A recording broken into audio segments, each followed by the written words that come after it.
Have you ever noticed the quiet desperation in the eyes of those who've succeeded? The ones who followed all the rules, checked every box, yet still feel hollow? This isn't by accident. Today, we're uncovering the 5 grand deceptions, fabricated stories so deeply embedded in our collective consciousness that questioning them feels like heresy.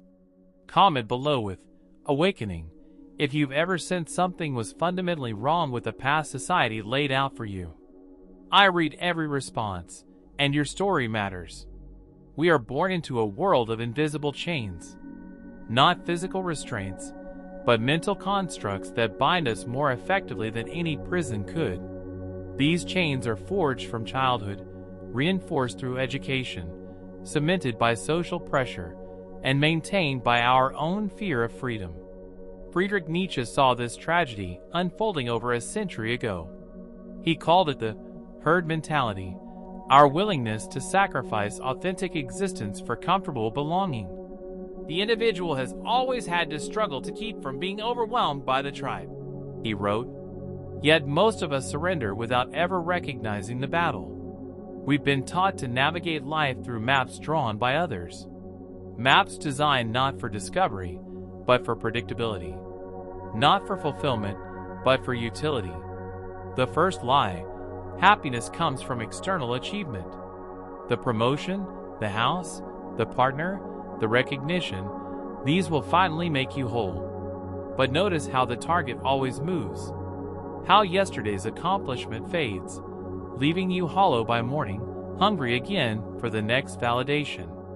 Nietzsche called this the tarantula's poison, the endless pursuit of external fixes for internal emptiness. A cycle designed to keep you producing, consuming, conforming.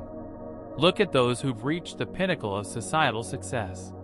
Behind closed doors, many still battle emptiness, still search for meaning and achievements that quickly lose their luster.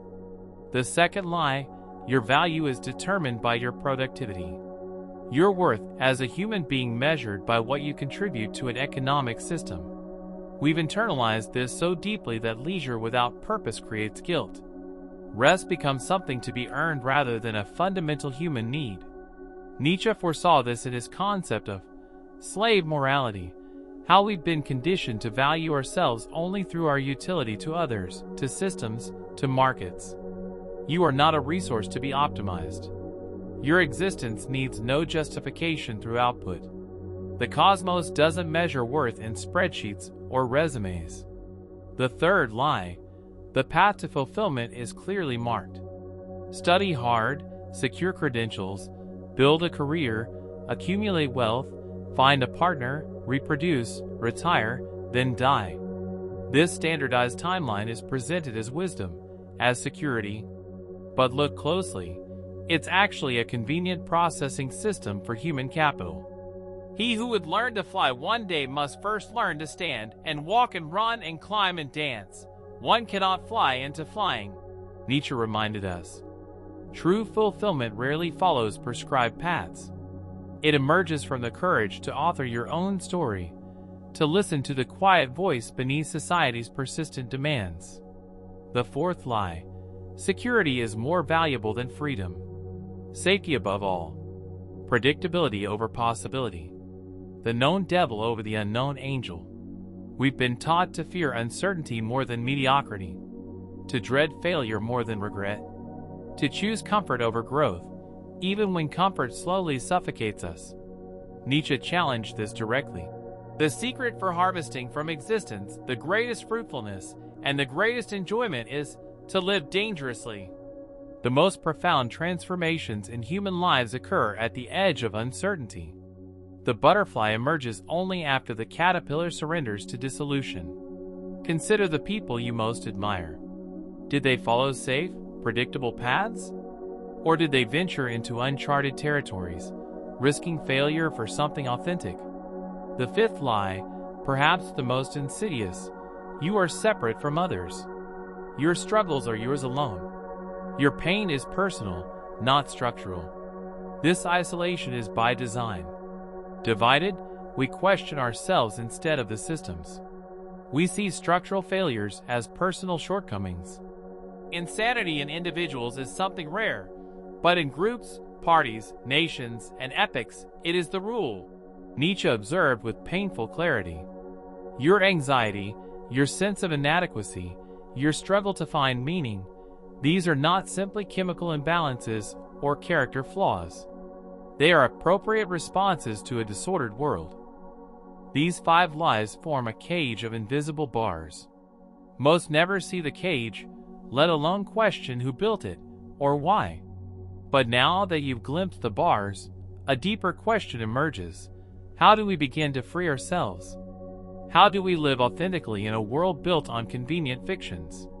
The journey begins with the courage to question, to hold each inherited belief to the light and ask, does this serve truth? Does this serve life? Does this serve me? This questioning isn't intellectual vanity. It's the essential first step toward freedom, toward becoming what Nietzsche called a Übermensch, one who creates their own values. Like a mirror reflecting harsh morning light, truth initially brings discomfort. We see ourselves as we are, not as we pretended to be. We see our complicity in our own captivity. How we've traded authenticity for approval. How we've sacrificed presence for the illusion of security. But this discomfort heralds transformation. The desert of uncertainty eventually gives way to an oasis of clarity, one found not through escape, but through presence. Consider the phoenix rising from ashes, not as myth but metaphor. Some forms of rebirth require complete dissolution of what came before.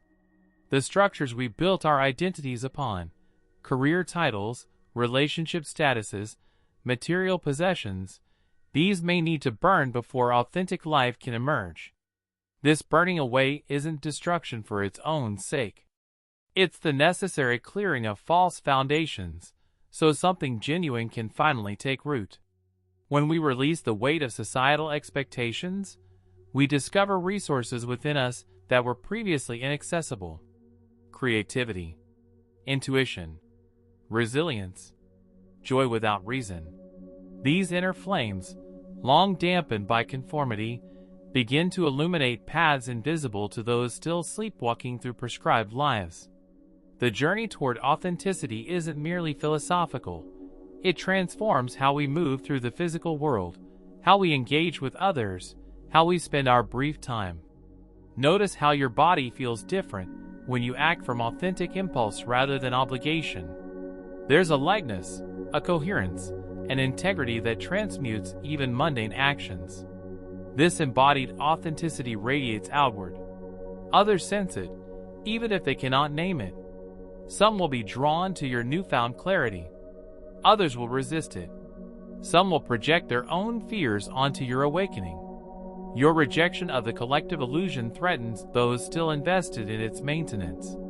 The higher we soar, the smaller we appear to those who cannot fly, Nietzsche observed.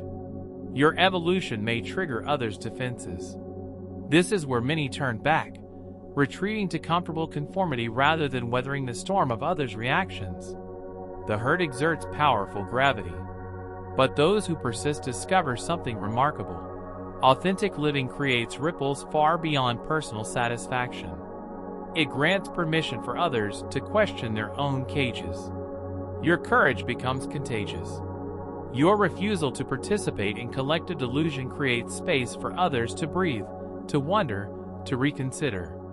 This is how real change propagates, not through convincing arguments or perfect philosophies, but through living examples of what freedom actually looks like.